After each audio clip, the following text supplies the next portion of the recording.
just want to remind you that on the Zoom platform, we do have this chat feature. So you can, if you move your mouse around, you will find a button where you can open a chat line, and we really welcome folks putting in questions in the chat as during the presentations, and that will help us move right into discussion and questions after the presentation finishes.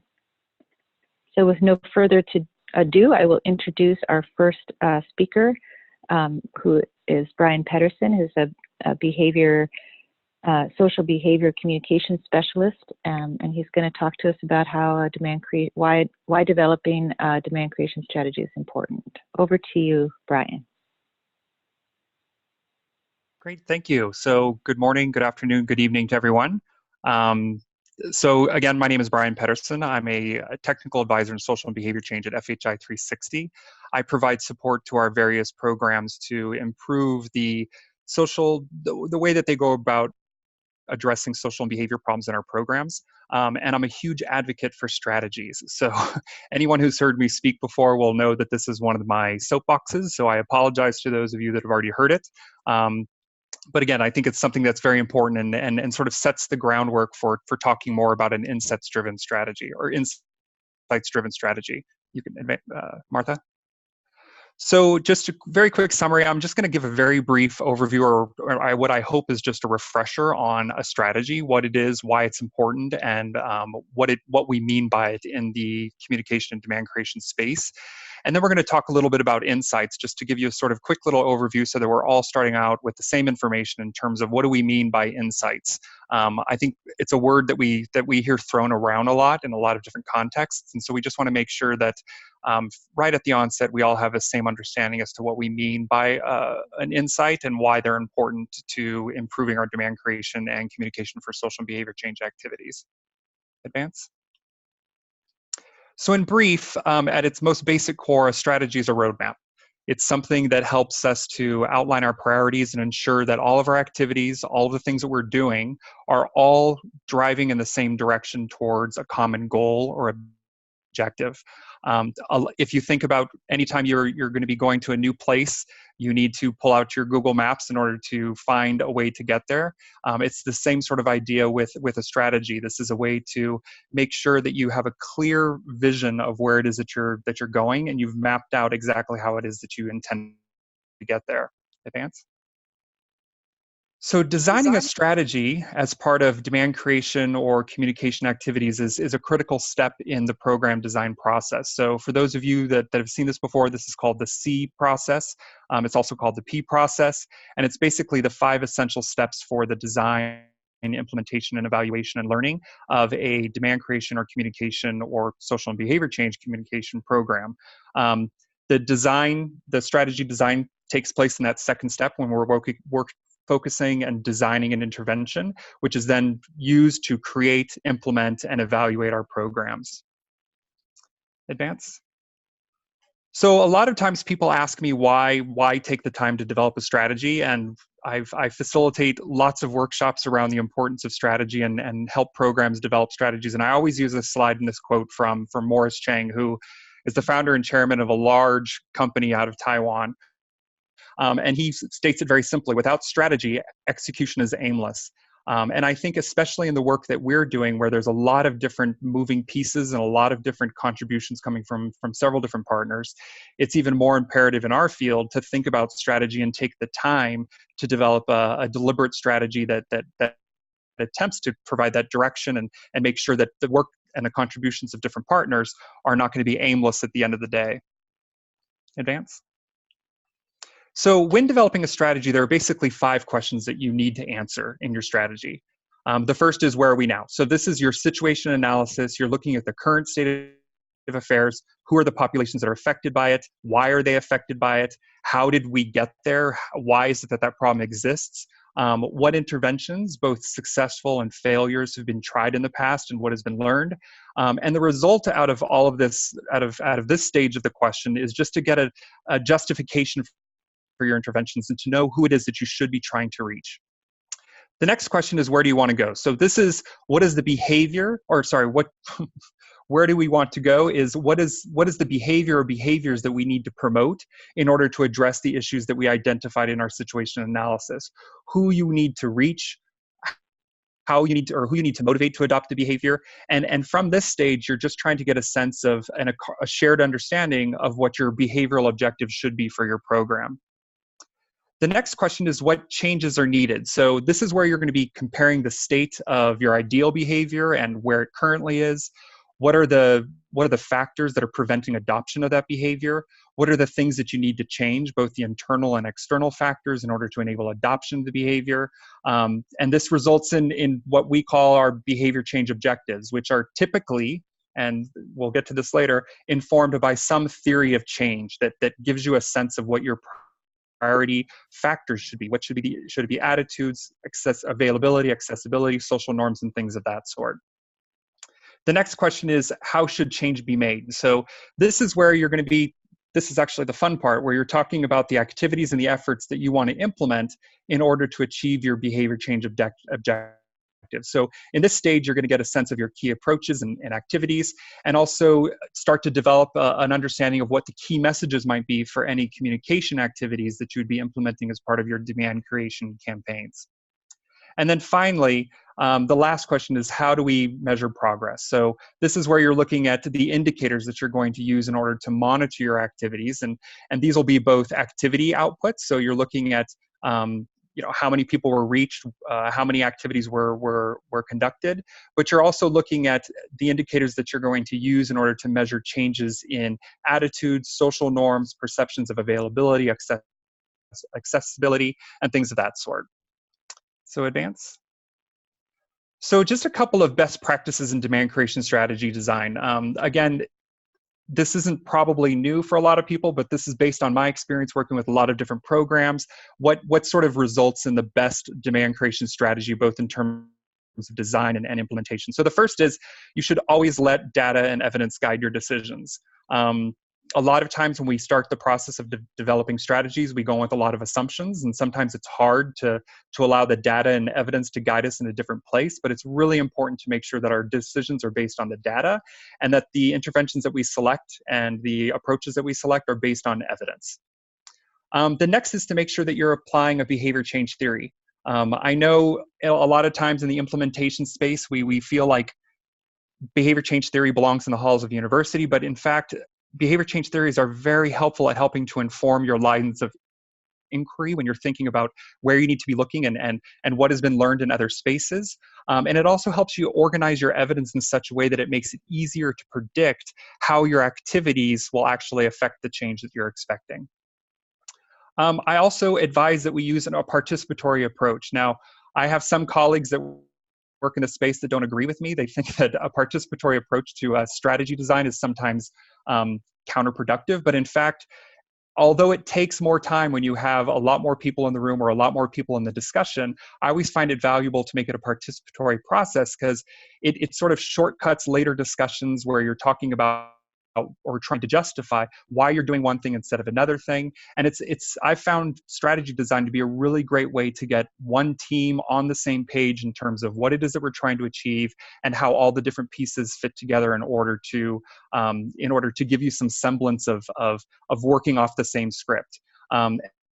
And I think also in participatory approach, that includes making sure that you're bringing in audience members into these discussions so that you have actual experts on your audience sitting in the room and helping you make decisions about the strategies that you're going to be implementing for your campaigns.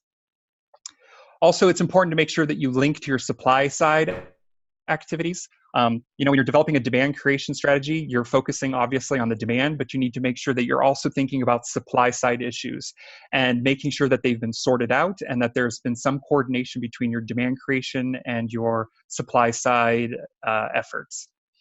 The next one seems obvious, but I work on a lot of programs where it doesn't always happen, but you actually have to apply it. There's no sense in spending all that time coming up with a great strategy, getting everybody on the same page, and then a month later ignoring it. And I think oftentimes we don't apply it for a lot of different reasons. In my experience, sometimes it's because we produce strategies that are 80, pages long and nobody has the time to read them. Sometimes it's because we don't include people in the design of the strategy. So I think it's important to know that your strategy doesn't need to be 90 pages. Some of the best strategies that I've seen have been 2-3 pages. And again, I think that this just reinforces the importance of making it a participatory approach so that all of the different stakeholders know what's happening and know how to apply it. Also, it's important to review it at least annually. You know, a strategy isn't intended to be a static document. The context change, needs change, the reality shifts, and hopefully if your activities are impactful, they're shifting because of what you're doing. So it's important to go back and look at your strategy, validate, confirm that the data is still in line with or your strategy is still in line with the data and the evidence, and don't be afraid to make tweaks. Strategies are meant to be dynamic and living documents. And then finally, I put this at the end, but I think it could have been up at the top. It's the importance of using insights, not assumptions about your audience. And so this last point is important, and I placed it here specifically to sort of tee off the discussion about the importance of insights generation as a way to inform better strategies. And so now we're just going to talk a little bit about more of what that means in the next slide. So how does a strategy, or how do insights make your strategy better? Well, in a nutshell, insights help make your answers to those 5 questions that we talked about before better. So instead of making assumptions about what the current reality and of the audiences that you're working with, why not ask them and find out from them and understand really why they behave the way that they do in order to inform your situation analysis. I think insights are especially important when you come to thinking about things like where it is that you want to go with a program, what are the behaviors and the messages that you want to deliver in order to get people to take uptake of the service or the product or whatever it is that you're promoting as part of your demand creation strategy. So again, insights sort of sit at the center of all of these questions that we're asking to make sure that our activities, our objectives, our messages actually resonate with the real life lived experience of the people that we are trying to reach through our programs. Next. So there's a lot of definitions about insight, and I sort of hinted that at the beginning. But for me, an insight in its simplest form, it's that thing that you hadn't thought of before. It's the thing that is new to you, well, new at least to you, or at least to the people that you're working with. And I found this sort of definition from the CEO of Thrive, who gave sort of four ways to know whether you're dealing with an insight or something else. So the first is it's an unrecognized fundamental truth. So again, it's something that hadn't been realized before, but you look at all of this evidence, you hear, or you look at all this data, you hear feedback from your audience, and it makes it clear that this is a fundamental truth in their lives. It's a new way of viewing the world. So sometimes it may be new to you, but it's definitely new to the people that are going to be designing your program in order to make sure that it's much more resonant. It has much more resonance with the people that you're going to be reaching.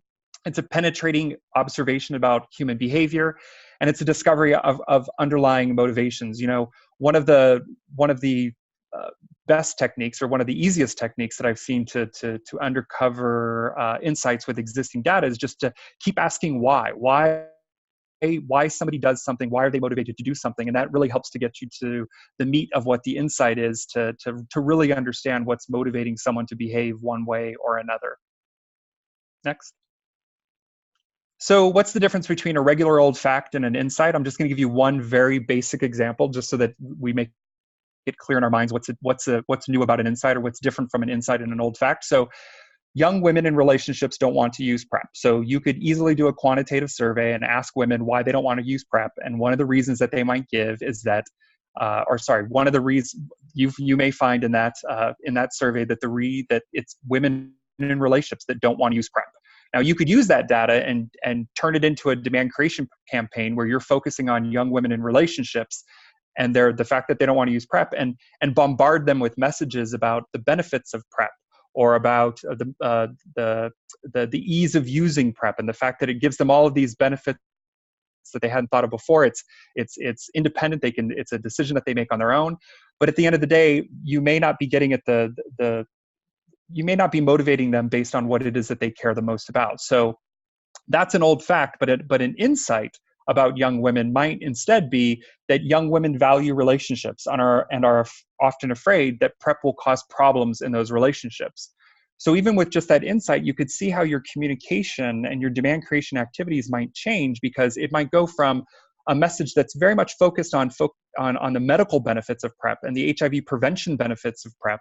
But in reality, what those young women care about is making sure that PrEP isn't going to do something to cause disturbance in the relationship that they care about. And so you can see how your communications might shift to something that's much more focused on positioning PrEP as a way to help women guard or value or protect a relationship that they value very much. Next. But it's also important to know that not all insights are created equally. So there's a lot of different ways that you can evaluate an insight, but these are the recommendations that I find the most useful. So first is that will people get it?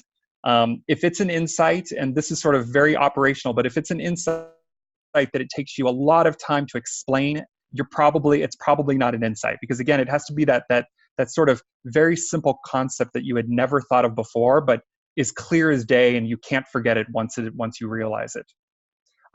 You also have to ask yourself if it's something new. It may be something obvious after you think about it, but you have to look at the space and the context around you to say, is this something that someone else has tried or someone else has used?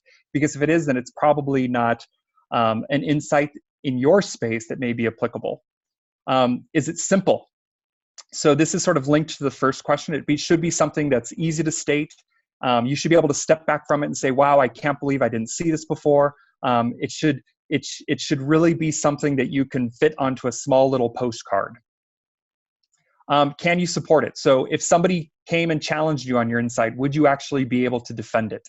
And again, you should be able to point to some base of evidence that you used in order to develop your insight, to make it clear how it is that you came up with it. And then finally, will it affect change? So some insights may be new, but they're sometimes questionable as whether they'll contribute to achieving anything.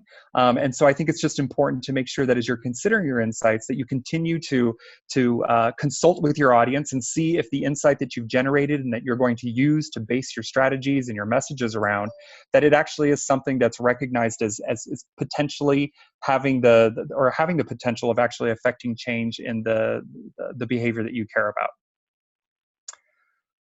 So good insights generation actually takes a lot of time and practice. There are a lot of different ways to develop insights. There are some that are more desk review type of ways of generating insights. There are some that are much more involved. And actually, this is where the Gelinde Project's experience with human-centered design is going to be very helpful for us, because it's one of the better and probably most recognized ways of generating insights by applying human-centered design. So I'm just going to go ahead and stop there. So just again, the strategy is a roadmap. Insights are those new, powerful understandings about a person or a situation that you use to inform your strategy to make it more impactful. And so I look forward to hearing more about the Gelinde experience, since again, they used a very innovative approach in order to develop some very, very interesting insights that they turned into a great program. But I'll just go ahead and stop there. And if anybody has any questions before we go ahead and turn it over to our Gelinde colleagues. Thanks so much, Brian. That was great. And we do actually have a few minutes for questions now, if folks have them. You can type them into the chat, or I believe Laura is going to open all the lines so you can also speak and just unmute yourself on the Zoom. I think one of the challenges we've observed in the PrEP space over the last few years is that we talk a lot about a strategy for demand creation or communications, but very few have actually been developed at the national level. I think there may be more at the project level. My understanding right now is that there are only two in sub-Saharan African region where we do most of our work. There are only two countries that have a national PrEP strategy, and those are Zimbabwe and Mozambique. But I am interested if anyone on the call can correct me that there may be a national strategy for PrEP demand creation or PrEP communications. It would be very good to hear. Brian, is there one for Botswana, did you find? I was thinking. So maybe that wasn't for prep. Yeah, it is a prep strategy. It's still in draft form. I think they're in the final process of going through validation and finalization with the ministry. Great.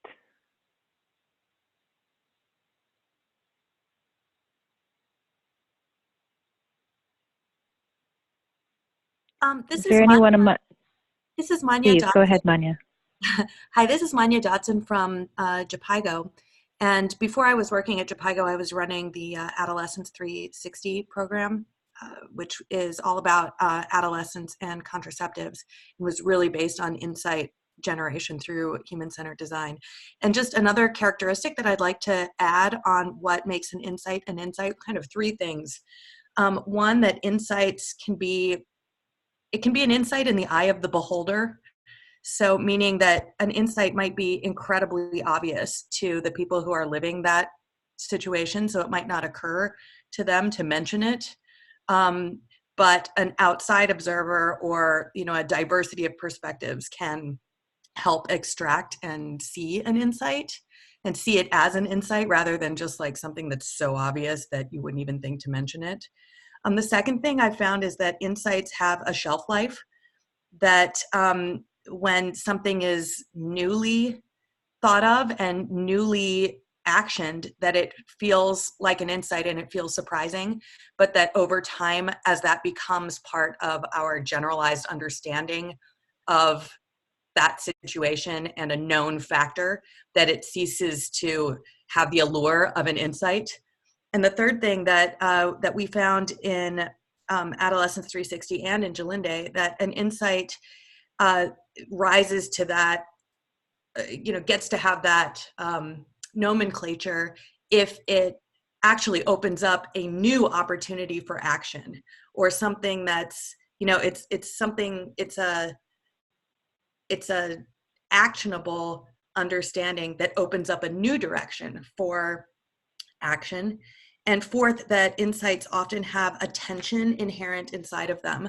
So we definitely saw that, Brian, in your example of, I care very much about relationships, the girl saying, I care so much about relationships, and I think that prep might challenge that relationship. So it's emotional, and there's a powerful tension in there too. So just some other things for folks to think about as we're thinking about insight. Those are all really great points.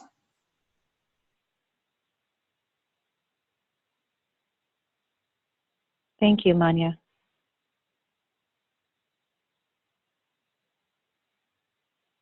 I don't want people to be shy if there's any more questions, or we can move on.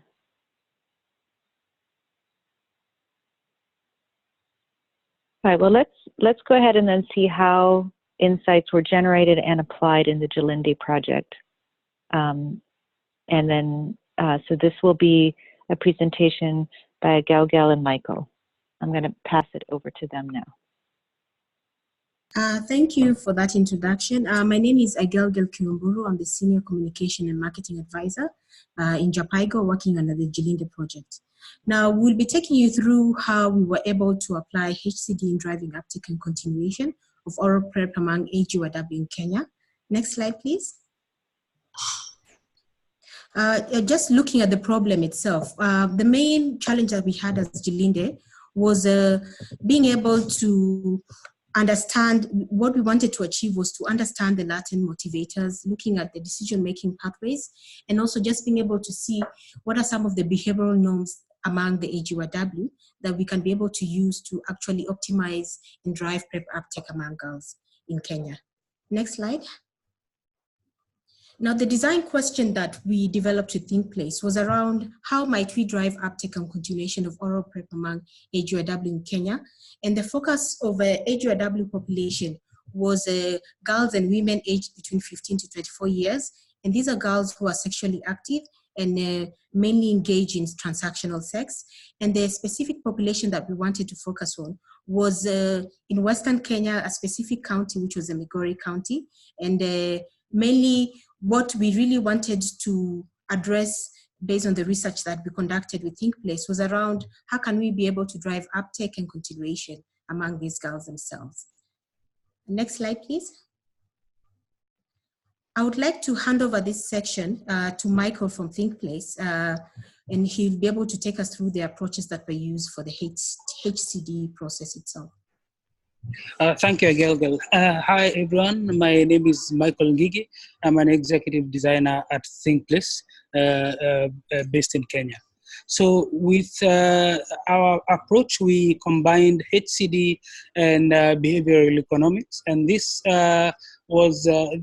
approach was unique in that it brought the strengths of both disciplines to give us a couple of advantages. One of which was it gave us like a more robust sampling, and we were able to at least articulate who we are talking to and who our users who are going to be.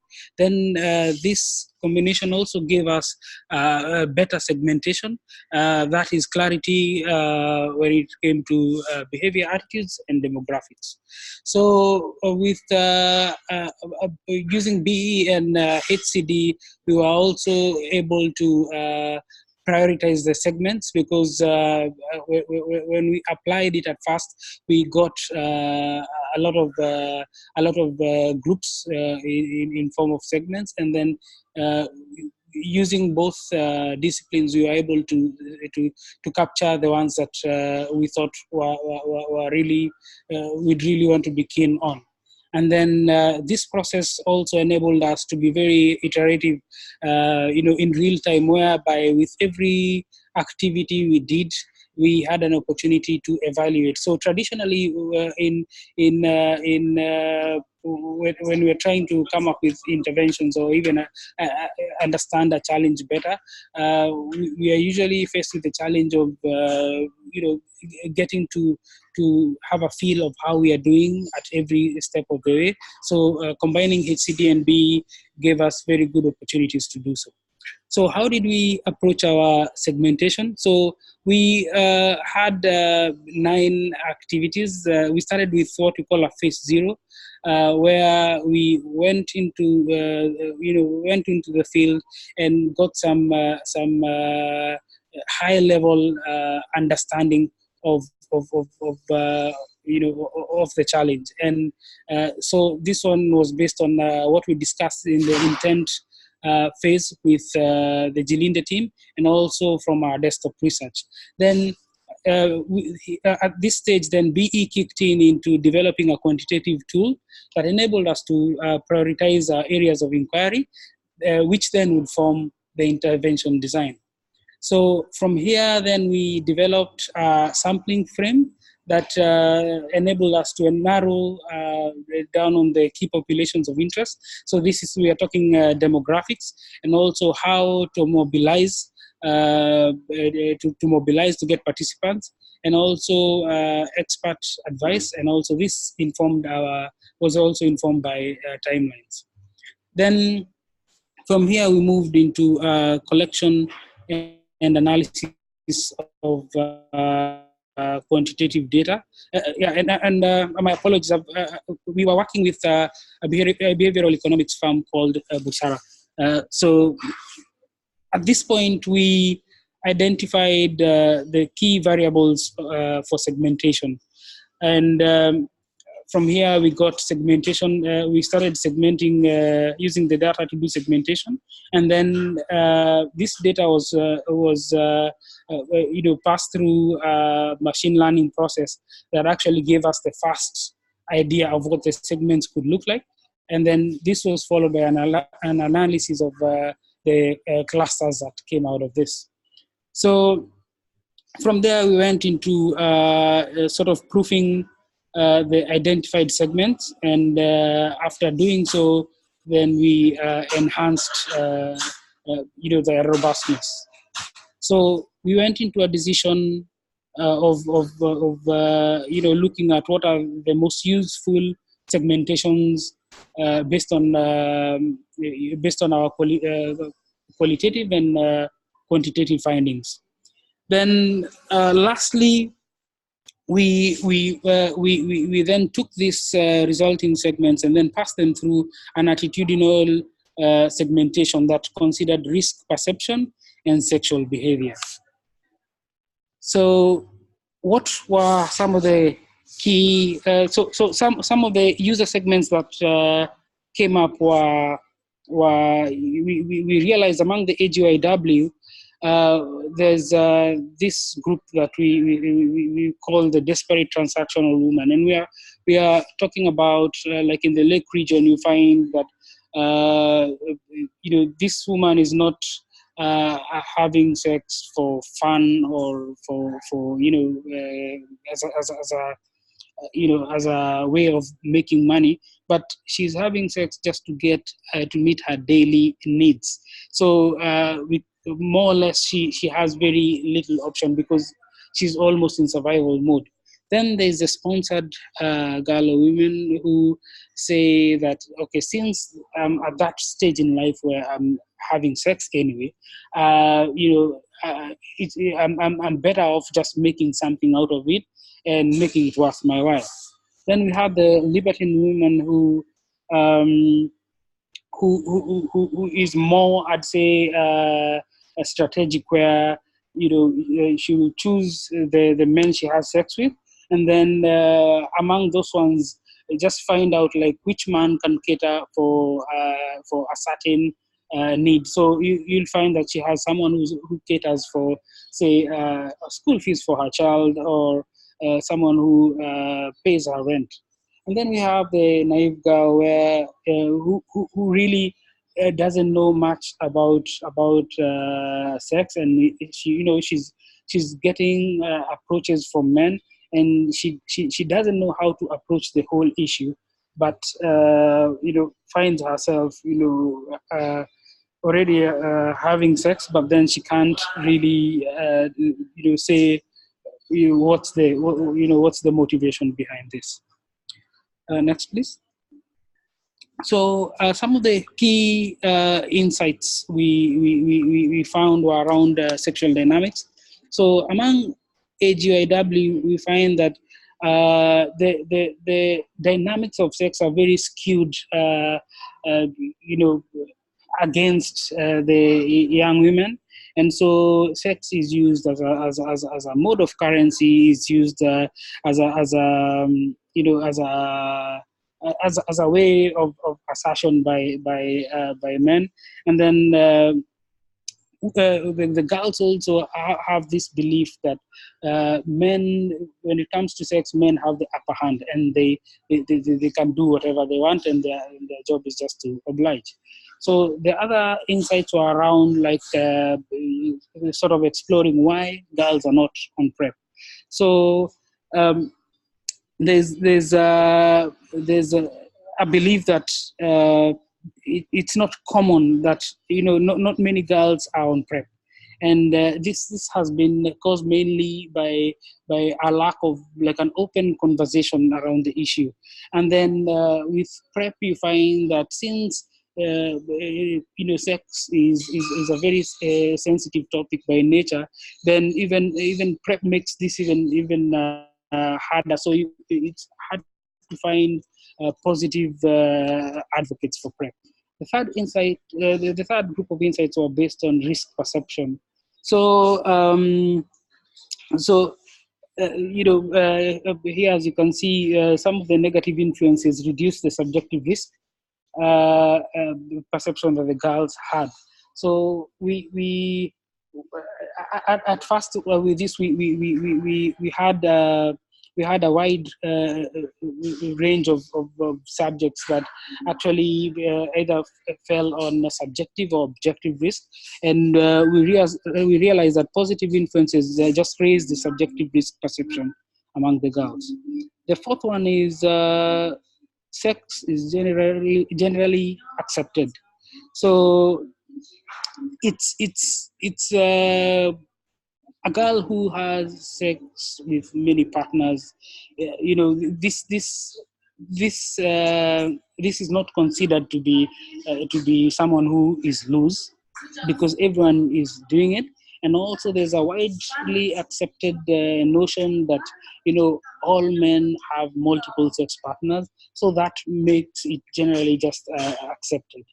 Then there's family planning and condom use. So here the decision making is also skewed against the young women, where they cannot, they are not able to negotiate condom use or even family planning without approval from the men. And this one we have seen in many other similar type projects, within similar environments. Then next. So we had we came up with a couple of interventions which we trusted, and the first one was peer-driven conversations.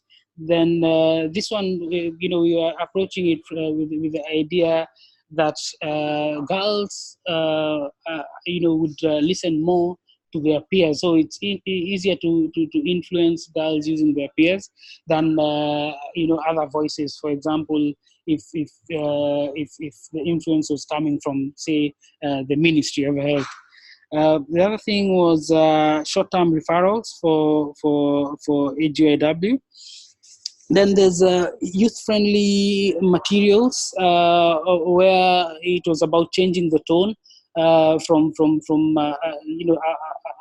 a tone was sort of telling girls what to do, to that tone where it was saying that this is what most girls are doing, and this is, the language was basically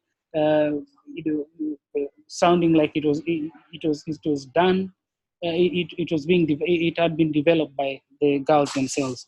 Then there was another prototype where we were trying to see if making girls aspirational would actually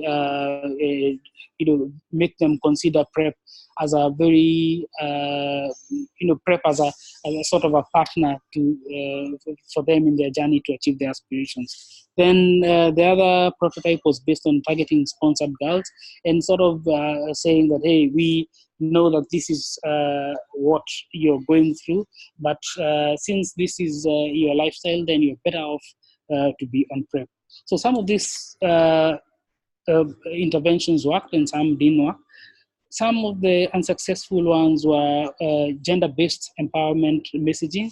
So for this one, the results we got were women don't consider themselves as qualified for empowerment, and this was just how we found through the test that they viewed themselves as we are never going to get to that place where we are empowered, so this is not for me. Then the second one, which was unsuccessful, was we tried connecting the girls with peers from around the world who are already on PrEP. This one, at first we had very high hopes, but then we realized that the feedback we got was that when they looked at the girls from other countries and other counties, their conclusion was these other girls have it good from their side. They don't know what we go through. We believe that we are facing a lot more challenges than them, so we don't think that they are inspiring us to get on PrEP. So in the end, we realized that actually the peer influence, people they know, people they could identify had more impact in this sense. Maybe I can pass over to Agelvia. Okay, thank you, Michael.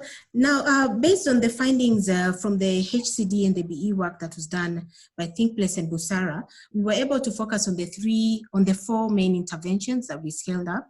And the slide that shows you the evolution of IC materials, this is just an example of what it meant for us as Jilinde to move away from the generic branding, which was focused mainly on promoting general population around general awareness on PrEP. And what we wanted to do was now to focus on more specific branding that resonated with the AGYW population. And this is where now we crafted a campaign around Kuji Prep ni kujipanga poa, which means to prep yourself is to plan better for the future. And this is a campaign that was rolled out specifically for the AGYW population.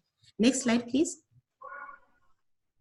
Now, in terms of this slide, this is just to show you an example in terms of what we were able to achieve. And if you compare the data on the right side, these are the sites that show you that the sites which only implemented the peer education intervention itself, and the left side shows you the data that we were able not to implement both peer education as well as other HCD interventions.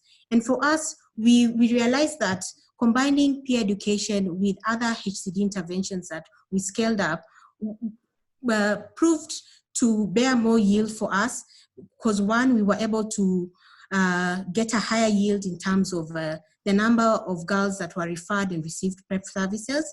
And also we realized that for the AGOW population, they resonated more when they were able to connect with their fellow peers in terms of PrEP messaging itself. Next slide, please. Now the next slide, this slide shows you that in terms of AGOW PrEP uptake, as Gilinde program, we realized that PrEP uptake was highest among PrEP uptake in terms of girls who came into the facilities and received PrEP had gotten information from their peer networks themselves. And here is where we witnessed 50% of the girls were able to, one, get messages from their peer educators themselves. They were able to engage through some of the interventions that were rolled out, which was specific for peer education, which was around peer-to-peer referral mechanism, as well as now the peer-driven conversations. And this just helped us to understand in terms of, as well, for AGOW, they resonated more when they felt that they connected with the person who was talking to them, and in terms of even how the message was being relayed to them was something that they connected very well with it. Next slide, please. Now, just to summarize what we learned from the whole process, HCD process, when we brought about our partner ThinkPlace and Busara, we realized that HCD is a very rapid process. And this is a process that one, people at first would need to see the value of the whole research process. So as Gilinde, what we did was to ensure that one, we carried out sensitization meetings with our internal stakeholders, which are our staff members in the Gilinde project. And also we were able to do a lot of sensitization meetings with our internal stakeholders. This included the national government itself.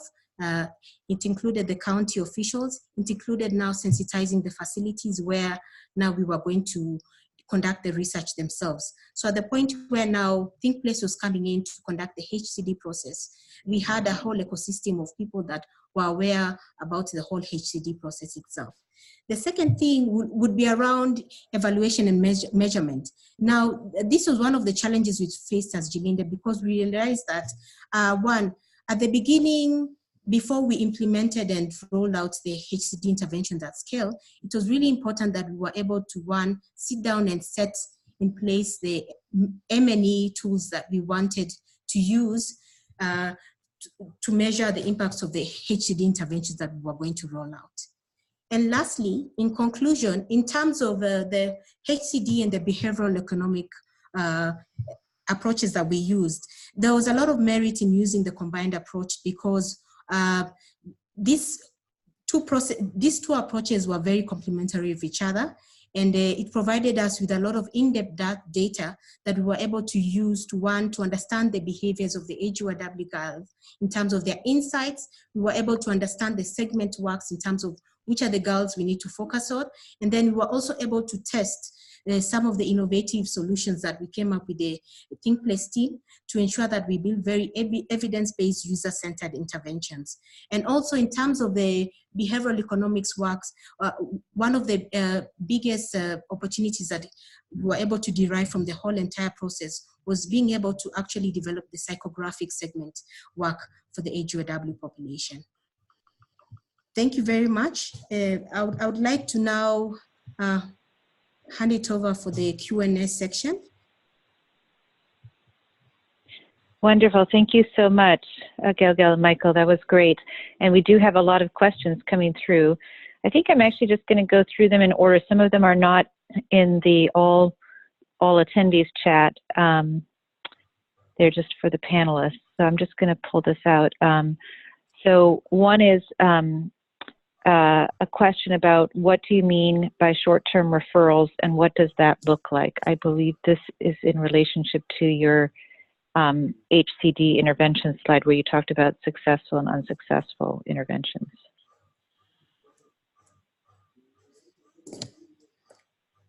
All right, okay. Now I can answer that. In terms of the short-term referral, this refers to the design, the intervention that we were able to test around. How can we use fellow peers to refer other peers to come and to want to use PrEP? And here is when it was a very incentivized intervention that was designed by ThinkPlace around how we can be able to now, at the point where another peer comes to a facility and they're able to now inform the facility where they were able to learn about the PrEP information, then this also will now allow the other fellow peer to be able to be incentivized in the form of one, they can receive a t-shirt or they can receive one of the branded merchandise. So it more or less promotes fellow peers to want to now bring other peers to want to know more about PrEP.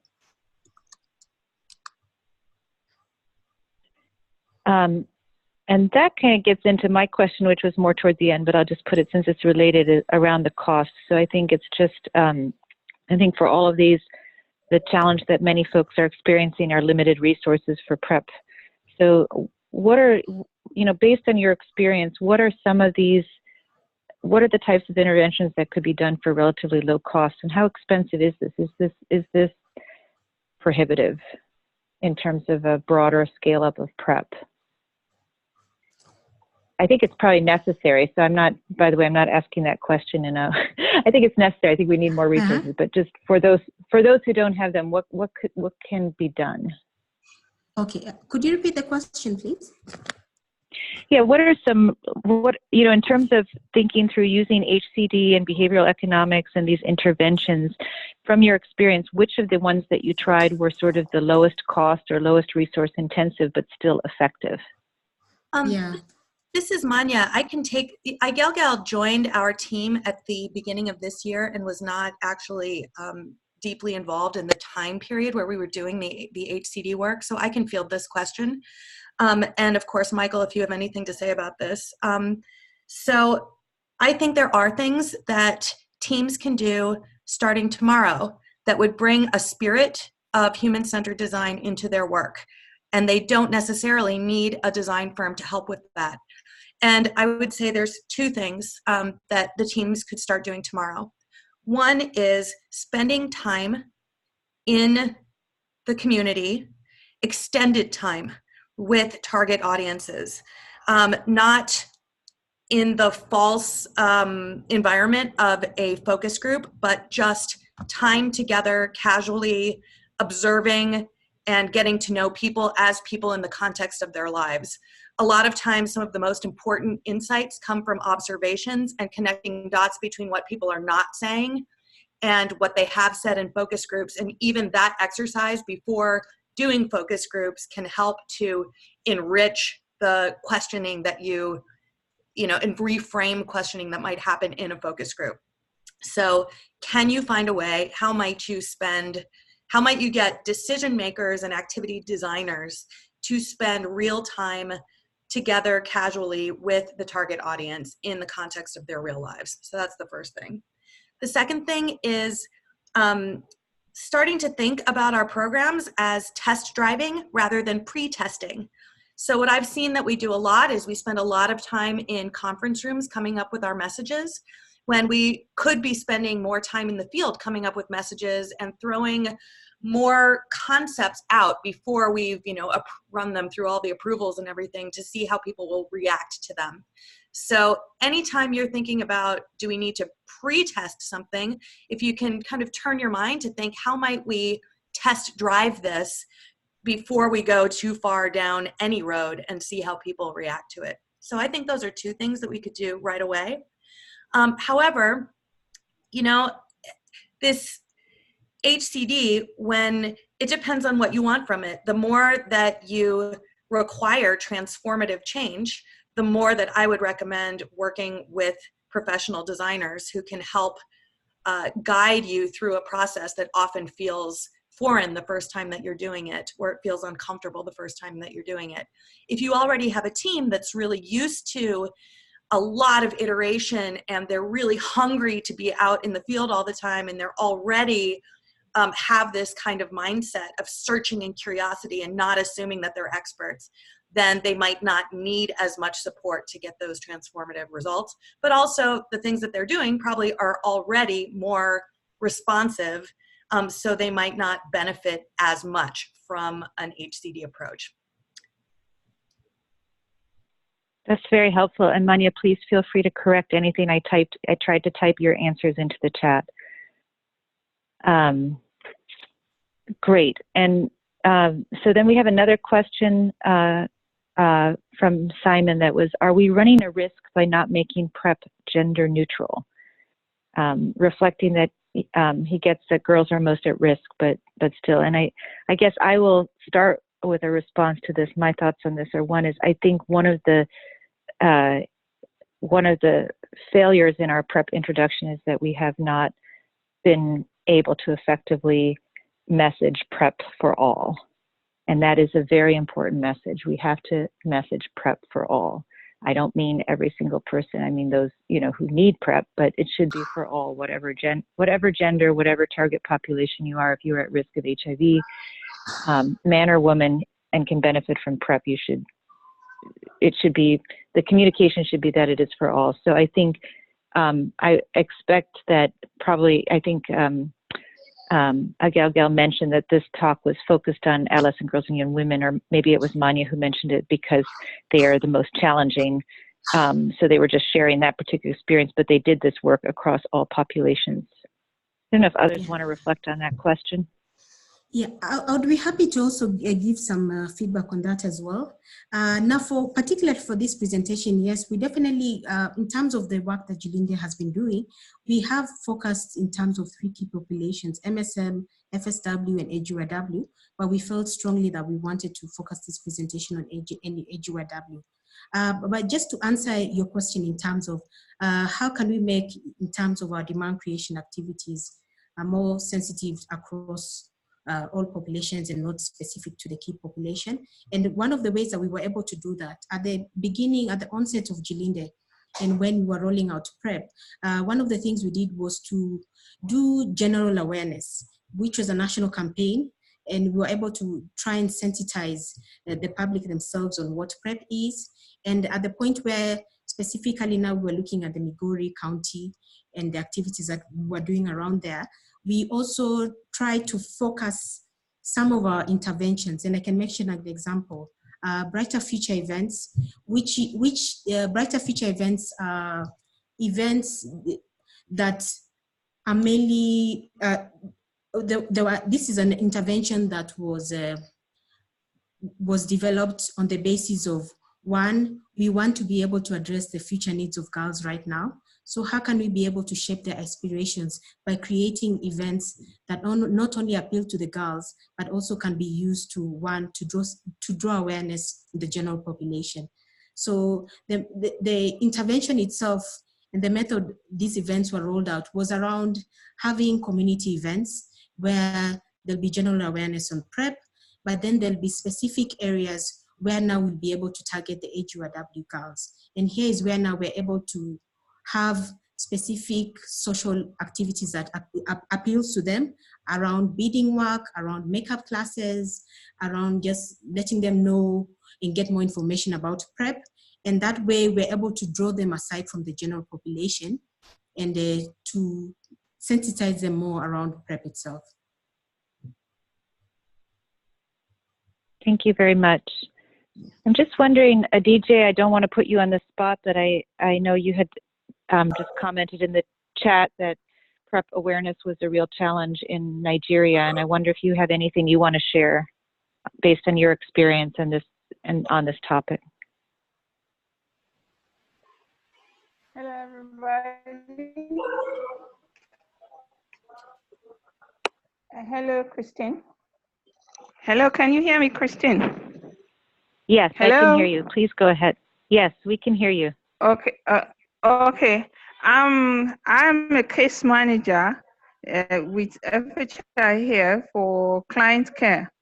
And for all the work we do, we're just doing treatment. And I know that we only for rape cases do I hear PrEP is given. And when I ask question about PrEP, they say it was a study at the university teaching hospital. Other facilities that care for the HIV clients and HIV response, they don't talk about PrEP. So that's why I said the awareness here is low. Hello. Yes, thank you. Thank you, Adija. I think that's Thank you. really important to hear directly from you. And I think that is a continual challenge that we have of how do we move it from funded projects into actual widespread national implementation through the public sector. Okay. We do have this next, I don't know if this next presentation will help, but this next presentation is actually on a tool or resource that is available to help the public sector in particular, but anyone really, but it's trying to help give a jump start by collecting some of the insights that have been generated through the various projects and research done over the years on PrEP into a digital platform where when you don't have the resources, kind of like Manya said, to hire a design firm, you can at least have a starting point to develop a demand creation strategy. And so let's hear about that, and then we're actually also Rugeru, I hope you'll stay on and we can ask you to share how you use this in Kenya as well. So let's turn it over to Elmarie now to walk through that, and then we'll have further discussion afterwards. Thank you, Christine. That was actually a perfect introduction to the PrEP Communications Accelerator, and just so aptly described what it does. So it is a tool that you can basically use, as Christine said, to jumpstart your demand creation and specifically the campaign that you want to run to reach people with PrEP information in relation to not just uptake, but also continued and effective use. So as you can see on your slide, you have a little picture there on the right-hand side. And if you go to the website where this tool is hosted, so you can literally just type in accelerator.prepwatch.org, this is exactly what's going to come up on your screen.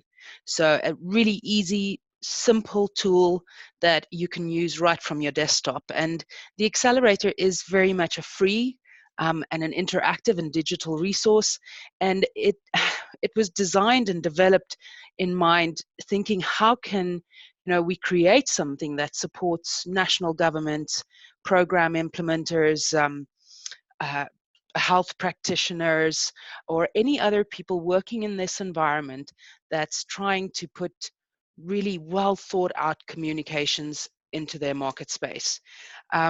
It is specifically to drive demand for PrEP in sub-Saharan Africa. So I'm going to take you through how to use it, and hopefully that will convince you of my next point, which is that it is easy to use but also information rich, and that you can literally find almost anything in relation to your demand creation campaign strategy on this tool. Next slide, please. So just a little bit of background on how the PrEP Communications Accelerator was developed. So first of all, we did a needs assessment.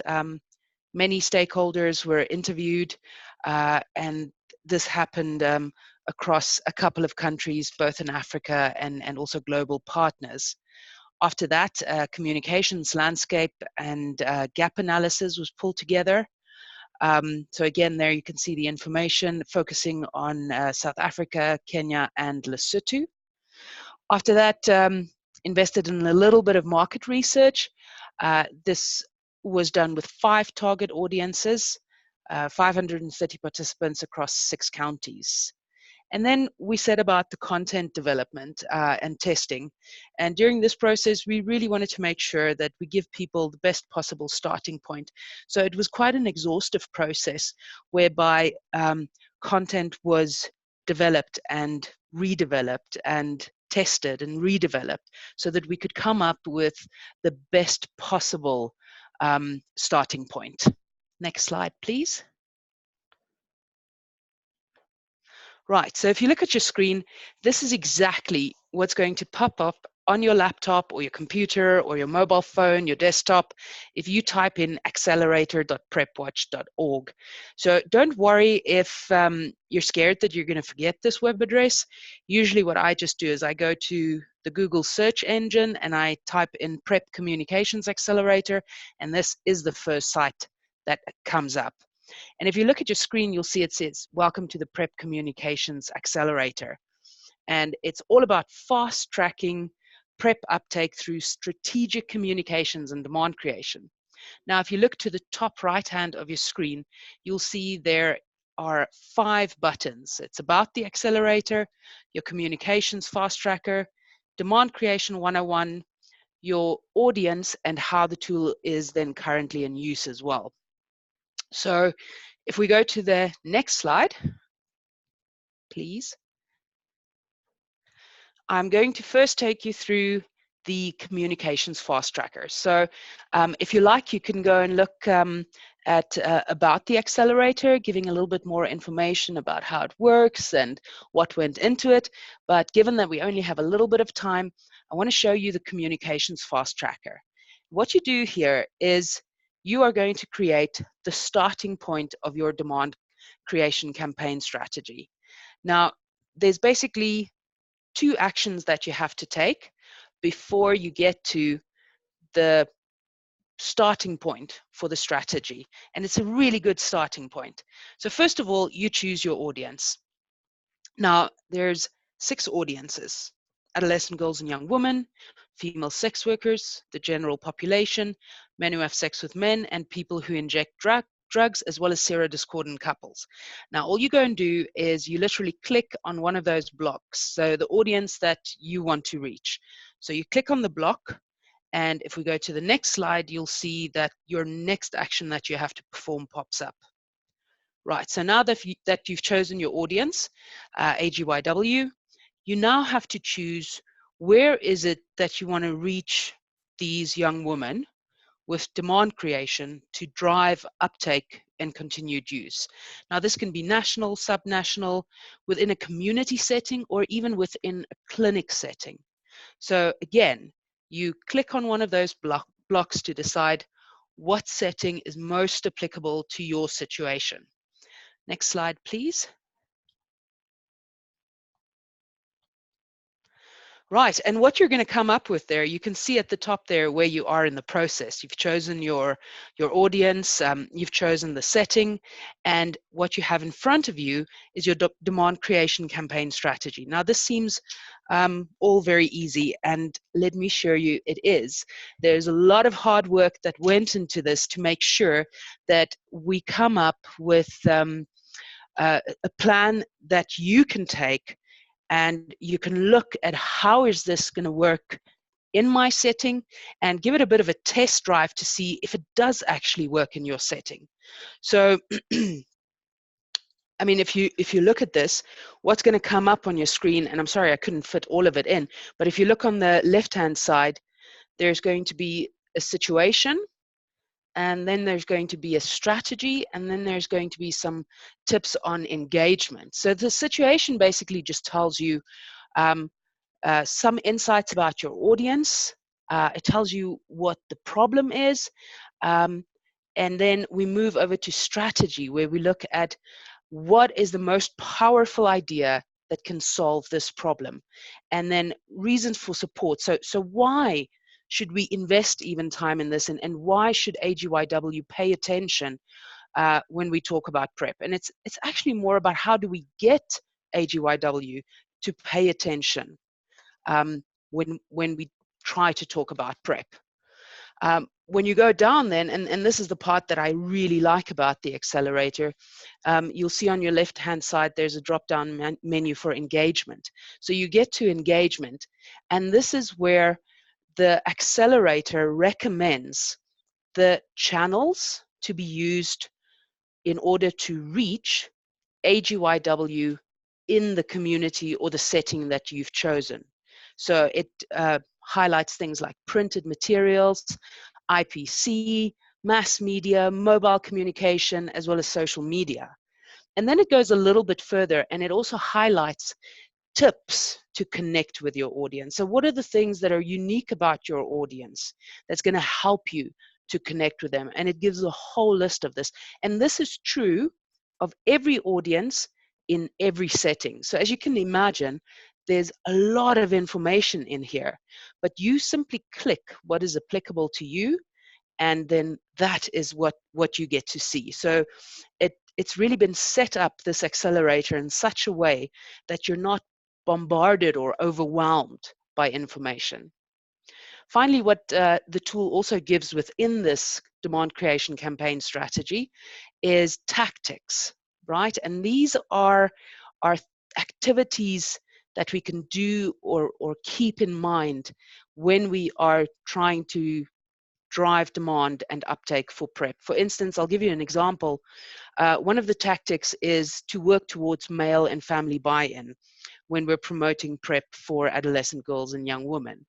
Another one is to look at how can we educate, for instance, with entertainment. I'm sure a lot of people know about the MTV Sugar TV series that has broadcasted in South Africa and several other African countries. And this is what we mean when we say educate with entertainment. So it gives you a lot of tactics, and it goes through a list of more expensive activities, but also activities that you can possibly cost within the budget that you have. So a really nice tool that gives you all of this information. What I also want to do is just quickly explain that this strategy that you are generating here, yes, there's a lot of research and a lot of work and testing that has gone into this, and it is fairly representative of some sub-Saharan African countries, but it is a draft. It is basically the blueprint, and now that you have this and you have something to run with and start with, we really want to encourage you to take it for a test drive and be critical of it and really see and understand what works in your setting and what doesn't work. So this strategy is not set in stone. It is just to give people that little bit of a start that's going to help them, that's going to make this work a little bit less intimidating. So I hope that helps a bit in explaining that. What I also just quickly want to highlight about this tool, if we go to the next slide, is if you look at the top right hand, you'll see that there's a audience button, right? And if you go into these are profiles that give you a little bit more information on each of your audiences. So whether it's adolescent girls and young women or people who inject drugs, it tells you a little bit more about your audience, about what's important to them, about what their concerns are in life. And all of this comes from the research that we've done. It tells you what they value, what they look to in the future. And this also really helps a lot when you're shaping your demand creation strategy. There's also connections, and so what we're looking at here is the local context and what's going on in the environment where you're working, and what is the best setting and which channels should be used or adapted when you're doing demand creation. If we go to the next slide, I just quickly want to highlight, if you're wondering how the accelerator has been used and in which countries it's been used, you'll see that under the in use button, there is a couple of case studies that you can have a look at how different ministries of health, partners, or other projects in countries have used the accelerator tool to help with their demand creation efforts. So the last thing that I want to highlight to you is another function about the accelerator that I especially appreciate. And if we go to the next slide, you'll see that we are now under Demand Creation 101. And if you look to the left-hand side of your screen, you'll see that there's a lot of information about demand creation. So once you've generated your demand creation campaign strategy and you feel, well, you know what, I don't think this is exactly what I need, or this isn't really representative of my setting, or I've taken it for a test drive and it didn't work as I thought, then you can come back here. You can also start at this point. And this takes you through all of the different points that you have to go in order to come up with a demand creation strategy. So if you look at covers topics such as what exactly does it mean to create demand, and what is the formative research that needs to be done?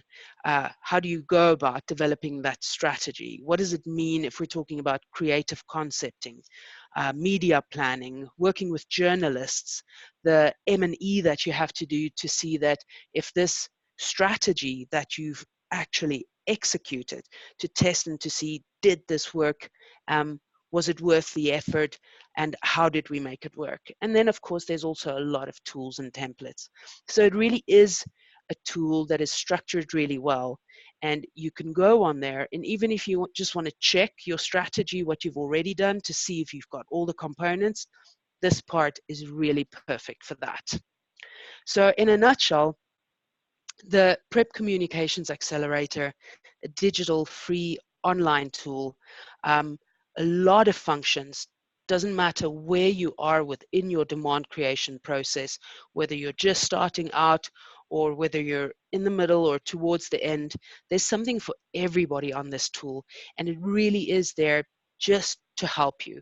Even if you're fairly good at developing strategies, but all you need is a briefing template to brief your design agency, you can even find that on the Prep Communications Accelerator. So thank you very much. This was Almarie, and I'm a senior program manager at the WITS Reproductive Health and HIV Institute, and proud to be part of the Options Consortium. Thanks, Almarie. That was great. And I'm going to actually quickly turn to Rugeru from LVCT Health in Kenya, because I know he has to jump off for a call. But Rugeru, if you have a chance to unmute yourself and maybe just share how you have used this tool in Kiambu County. Hello, everyone. My name is Rugeru. Work for LVCT Health, Options Partner, implementing in Kiambu County in Kenya. Thank you, Almarie, for a wonderful description of the wonderful Prep Communications Accelerator. So for the sake of time, I won't repeat everything that Almarie has shared. I'll just build straight onto it to say that the particular audience that we are working with in Kiambu are adolescent girls and young women. And as laid out in the tool, we have an audience description for this group, which is around valuing their freedom, however, being subject to several pressures, all linked ultimately to an aspirational lifestyle and the social status that they want to have. And the problem that this raises when it comes to use of PrEP and HIV prevention in general is that they'll prioritize social acceptance over health. And the key strategic ideas we have from the accelerator tool as to how to overcome this problem is that PrEP should be marketed as giving an adolescent girl or young woman the power to live her best life HIV-free, and that it's something that's taken for her, by her, to keep her healthy, safe, and strong, in order that she can go on living HIV-free and pursue all her aspirations. And the other idea around this is, again, normalizing it in that having them not think that PrEP is used by the few, but rather it's used by the majority. So leading on to that is the recommendations for the engagement that we would have to push this messaging. And being that we're working at a subnational level, the accelerator recommends using printed materials, peer counselors, use of social media, and the strategic way of doing that is being entertaining. And again, a very focus on having the messaging coming from people that the AGYW can relate to. So this is all gained from the tool, and how we've used it in our setting is that we took every element of this, from the audience profile to the problem to the strategic ideas, and we took that to adolescent girls and young women in specific sites in which we're working in Kiambu. And those are sites where, as LVCT Health, we have safe spaces that serve AGYW. So we mobilized AGYW in these areas, and we talked them through the content that you can see in this tool, just as a way of verifying that this indeed truly was representative, and to make sure we weren't missing any nuances. And that in itself was very enlightening, and it was validating for the tool in that it did tick a lot of the boxes of what is contained in the tool. And not wanting to go on for too long, having confirmed the approach that we should use and the messaging that we should use, having taken this to the target audience, we've then since created a social behavior change strategy, a demand creation strategy in collaboration with a local media partner, whereby we presented this content to them in the form of a creative brief, and they were then able to transform these key messages and key concepts into language and visual presentations that would meet our objective of increasing knowledge about PrEP, increasing the behavior to go out and seek PrEP and learn about PrEP, and even furthermore, which is something that's mentioned in the accelerator tool, in AGYW, it is important to recognize the role of men and family buy-in. So a part of our demand generation has also been one of the objectives of the campaign is to create an enabling environment for AGYW to take PrEP. I could go on further, but I might leave it at there if there's any questions or any comments. Thank you, Rugeru. Any questions or comments for Rugeru or for Elmarie or anyone else?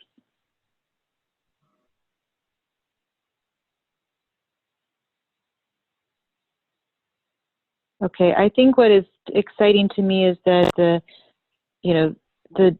accelerator made it possible for the LVCT health team to do this more easily, do this field testing of the messages and strategy, and come up with the creative brief. They didn't need to, they were able to provide that directly to the creative. So this is an example of, if you don't have the budget for a design, for a more intensive strategy development, this is an approach that can be taken. I'm not speaking very well, I apologize. I do have a few other announcements I want to make before we move on, because in 2 weeks, we're actually going to continue this topic of demand creation and really talk more about some examples of tactics and channels that are used, both, talking about what considerations need to be in place for determining your media mix, but then also sharing some actual examples of different tactics that folks have used on the ground. So we're very excited about that, and I just wanted to make sure before folks drop off that they are aware of that. You can see on here we also have a save the date for October 24th, when we're going to move on to the topic of PrEP integration with family planning and STI services. I'm really excited about that presentation. We're going to hear from someone from USAID in the family planning field on how the family how family planning delivery is different from PrEP. So what do we need to think about? We're going to hear from the Power team on how they are doing integration of family planning and PrEP in Kenya, and then we also hope to hear some actual thoughts from policymakers around what are the true challenges in doing this integration, and then talk as well about STI testing and treatment with PrEP. So those are 2 upcoming sessions. There are more on the way, and we just sent out this morning an announcement for our regional workshop. We're going to host a regional PrEP workshop in Malawi. This will probably be a relatively small meeting, but we would welcome your participation. It will be 3 days, November 11th through 13th in Blantyre, and you can see the preliminary agenda, and hopefully everyone on this call received the email invitation. The first day is more for countries that are in earlier stages of launch and could be skipped if you feel that this is not as relevant for your setting. But then the second and third day are some very key timely issues around PrEP that we would like to really have a very rich discussion and have folks share experiences and best practices with each other. I will note that while the meeting registration is free and we are able to, provide the venue and tea breaks and lunch, we do not have funding for travel. So participants will be responsible for all their own travel costs and travel arrangements. But if you have any questions, please feel free to reach out. I was rushing a little bit there to make sure we ended on time, but I just want to pause for our panelists or anyone else in the audience if you have any final reflections or thoughts you want to share, because we do have a few minutes here.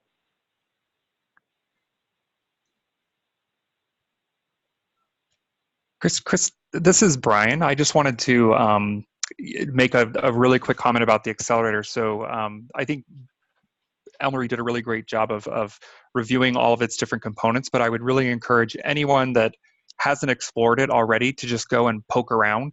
I think there are a lot of really great examples of different insights that have been collected from throughout the region, because I don't think that there's been an attempt to distill what's known about different insights from different populations. So I know the first time I was introduced to it, I spent probably an hour just poking around and learned a ton of really interesting stuff about what might be potential ways that you could position or talk to people about PrEP. So that's just my plug to encourage people to visit the site and check it out. Thanks, Brian. Yeah, I can't agree more with you. It really is a fantastic tool. And if you go into the section that speaks about Demand Creation 101, you'll see on the left-hand side, there's a number of sort of topics. And what is really fantastic about this, and I often go back to this just to check myself and to see if I've done everything I'm supposed to do. Because under each of these topics, you get, for instance, a to-do list that maps out everything that you have to do before you can advance to the next topic. And I find that especially helpful.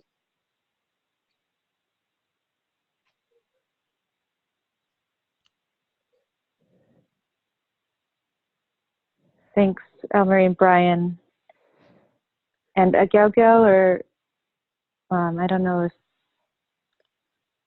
you're still on. I don't know if you have any final reflections, or Michael. I think he had to drop off.